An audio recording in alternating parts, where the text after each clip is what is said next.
Okay, we just removed the plate from this one. Did some burl. Little tiny crack right there, but that was expected on that just because of the location of that. But look at this.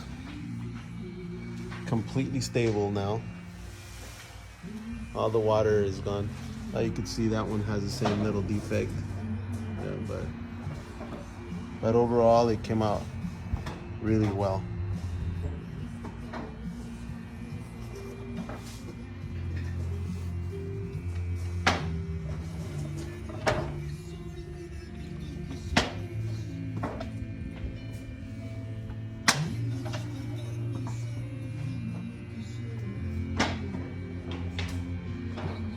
No movement at all.